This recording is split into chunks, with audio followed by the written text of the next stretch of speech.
나 지금 크리에이터 직무 1을 하고 있잖아. 상대적으로 내가 학벌이 좋잖아. 근데 1을 누가 더 잘하고 있는지 생각을 해봐. 블라인드 채용 전면 폐지 공언. 블라인드 채용 5년간 무슨 일이? 공공기관 블라인드 채용은 2017년 6월 문재인 전 대통령이 채용 공정성과 투명성을 높이겠다며 시행됐다. 책 연구기간까지 일괄 적용되면서 부작용이 속출했다. 블라인드 채용 과정에서 중국 국적자를 선발했다가 논란 끝에 결국 불합격 처리한 사례도 나왔다. 공공기관 블라인드 채용은 연구기관에 대해 우선적으로 전면 폐지하겠다고 말했다. 야, 이게 우선적으로 전면 폐지하겠다고 하면 이게 확대될 수도 있겠네. 오, 야, 그렇지. 이거 요즘 난리지. 평소에 블라인드 채용에 대해서 어떻게 생각하셨는지. 평소에 생각하냐? 너 블라인드 채용 생각해 평소에? 옛날에 내가 취업 준비할 때 2010년도, 11년도 그때는 블라인드 채용 정말 이런 게 있었으면 했어. 그때는 그냥 당연하게 내가 자소 낼 때 나이, 뭐 학력, 학벌, 뭐 몸무게, 키, 시력, 뭐 교정 시력, 나은 시력, 심지어 뭐 본적, 본관, 충북 진천군 건송, 그러니까 이런 걸 다 물어봤단 말이야. 당연하게.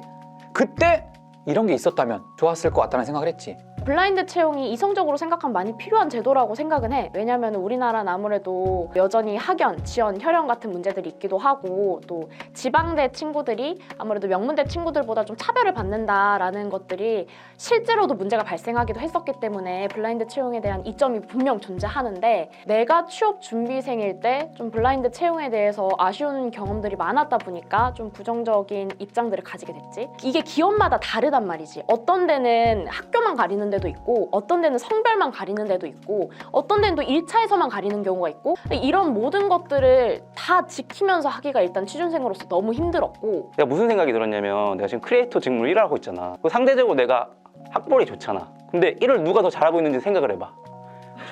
학력을 뭐 성실성의 지표로 보는데 그거 보면 사실 학력이 그렇게 중요할까? 업무 수행에 있어서? 이런 생각이 현업을 진행하다 보니까 생각이 드는 거야. 공부머리랑 일머리랑 다르단 말 있잖아. 이게 진짜 달라. 근데 아예 다르진 않고 상관관계가 있긴 있는데 100% 일치하지 않는다는 거지. 근데 그것만 믿고 공부머리만 보고 이 사람 뽑는다? 이거는 실제 일을 시켰을 때 미스매칭이 날 수가 있어. 차별을 그만큼 줄일 수가 있다. 명문대와 지방대, 고학력자와 저학력자 그 사이에서 발생할 수 있는 인재 채용의 문제점이나 이런 갭 차이를 조금 더 줄여나가면서 취업 준비생들 입장에서는 자기가 가지고 있는 조건들에 상관없이 조금 더 많은 기회를 가질 수가 있겠지. 그리고 기업 입장에서도 정말 숨겨져 있던 보물 같은 아이들 조금 더 많이 발견할 수 있는 기회가 될 수도 있는 거고. 내가 예를 들어 학교나 스펙에 자신 있는 사람들은 블라인드 채용이 이거는 거의 역차별이야. 말도 안 되는 거야. 근데 내가 좀 학교가 자신이 없어. 그러면 블라인드 채용 완전 땡큐지. 웰컴! 기업 입장에서는 일단 뽑고 나서가 난 문제라고 생각을 해. 학력 위주로 뽑아놨어. 근데 일을 못할 가능성이 굉장히 높아. 근데 업무 위주로 뽑아놓잖아? 그럼 업무 잘할 가능성이 높아. 그럼 다음 추가적으로 이제 교육 비용, 그리고 그 사람이 잘 적응을 하면 퇴사를 안 하겠지? 결과적으로 그 다 비용적인 문제란 말이야, 기업 입장에서도. 그래서 업무와 핏한 인재를 뽑는다는 차원에서 난 블라인드 채용이 괜찮다고 보는 거지.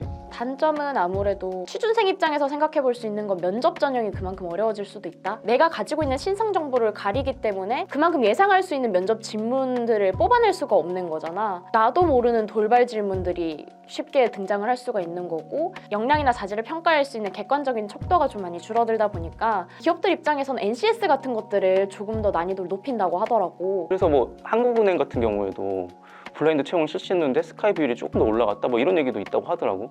왜냐면 블라인드 채용이니까 필기 시험을 더 빡세게 냈대. 그러니까 공부 더 잘하는 애들이 올라오는 거 아니야. 오히려 이것도 부작용이야. 이거는 또 쓰는 취준생 입장에서도 블라인드 채용이 너무 어려워. 그러니까 어디까지 내가 쓰면 안 되지? 만약에 본인을 노출시키는 특정 정보를 자소에 썼을 때 감점의 대상이 될 수 있단 말이야. 대학생 시절 뭐 신촌 술집을 뭐 다니다가 뭐 이런 거 신촌 쓰면은 이 사람 뭐 나 탈락되나? 이런 얘기도 있었단 말이야. 너무 쓰기 애매한 부분이 보이는 거야. 이거는 인사팀 입장에서도 되게 힘든 거고 취준생 입장에서도 자기 어필 포인트가 줄어드는 걸 수 있단 말이야. 이게 정말 모든 제도나 어떤 그 현재 어떤 전통이 다 장점이나 단점이 있잖아.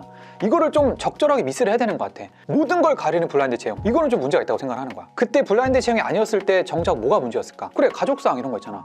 내가 뭐 엄마 아빠가 있건 엄마 아빠가 이혼했건 아니건 이런 걸 물어보는 게 의미가 없잖아. 블라인드 채용이라고 해서 그 사람의 학교 뭐 아니면 뭐 학점, 외국어 점수, 뭐 자격증 이런 거를 다 가린 게 이게 말이 되나? 눈이 너무 좋은 사람을 눈을 적당하게 만드는 게 좋은 거지 눈이 너무 좋다고 해서 눈을 아예 그냥 뽑아버리는 게 맞는 거야?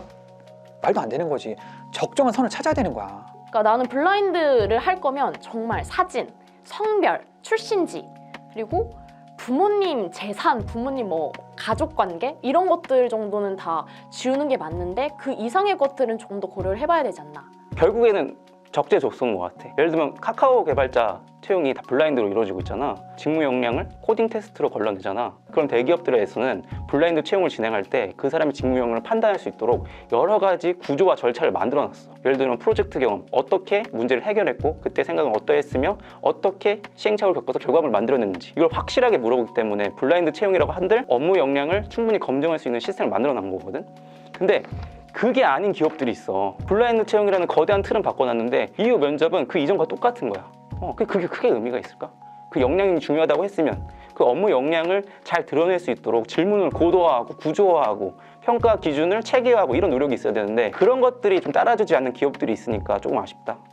그래도 안일하게 생각하면 안 된다? 어쨌든 간에 우리가 지금 블라인드 채용에 대해 폐지를 하냐 마냐에 대한 논의를 하고 있는 거지만 어쨌든 진행이 되고 있는 거긴 하잖아. 근데 취업준비생들 중에서 간혹 가다가 블라인드 채용을 하니까 나는 교내 활동 잘 안 해도 되고 대외 스펙들을 쌓는 게 더 중요해라고 생각하는 친구들이 있더라고. 근데 내가 최종 면접에도 면접자로 올라가 보고 하면서 느낀 건 블라인드 채용을 하더라도 티가 나 애들이. 교내 활동을 열심히 했던 친구들은 동시에 대외 활동을 열심히 했고 그런 친구들은 똑똑해. 아무리 블라인드에 가려져 있어도 스펙이 되게 좋아. 그러니까 그렇기 때문에 나는 취업을 준비하는 준비생들이 블라인드 채용이니까 나는 보여주는 부분에서만 열심히 하면 되고 갖추면 돼라는 아니란 생각을 가지고 있으면 무조건 다른 친구들한테 밀리기 마련이니까 보이지 않더라도 좀 꼼꼼하게 생각을 했으면 좋겠고 그런 부분에 대해서 휩쓸리지 않고 자기가 취업 준비를 하는 게 제일 중요하지 않을까라고 생각합니다. 근데 이런 거대한 흐름을 사실 취준생들이 바꿀 수가 없잖아. 사실 파도야 파도, 거대한 파도인데 이걸 어떻게 자연인데 어떻게 막아? 취준생이 한 명의 서퍼, 그들이 할 수 있는 걸 해야 된다고 생각을 해. 그럼 파도는 계속 몰려올 텐데 근력을 기르든 아니면 파도 타기 스킬을 기르든 아무튼 그때그때 유연한 대처를 취준생들이 해야 된다고 생각을 하고 결과적으로 그들이 컨트롤할 수 있는 부분에서 능동적으로 해야 된다는 거지. 사실 블라인드 채용 큰 문제가 아니다. 취준생들은 나에게만 집중하는 그런 취준 기간을 갖다 보면 자연스럽게 직장인이 되어 있다. 야, 자세할 게 뭐 있냐? 야, 그냥 취업 준비해야지. 아니 그렇잖아. 내가 옛날에 블라인드 채용이 없었다고 그래서 내 취업 준비 안 했나? 그냥 상황은 우리가 좌우할 수 없는 거야. 그러니까 취준생들도 이런 영상 보지 말고 그냥 열심히 쓰세요. 아니야, 여기까지만 봐. 여기까지만 보고 이런 재반 상황은 중요한 게 아니야. 어쨌든 여러분들한테 중요한 거는 취업이야. 그러니까 취업을 위해서는 블라인드 채용이건 블라인드 채용이 아니건 합리적이건 더럽건 그냥 어쨌든 지원을 해서 붙어서 얼른 직장이 되자. 이거야. 이 영상이 마지막이야. 마지막! 웰컴!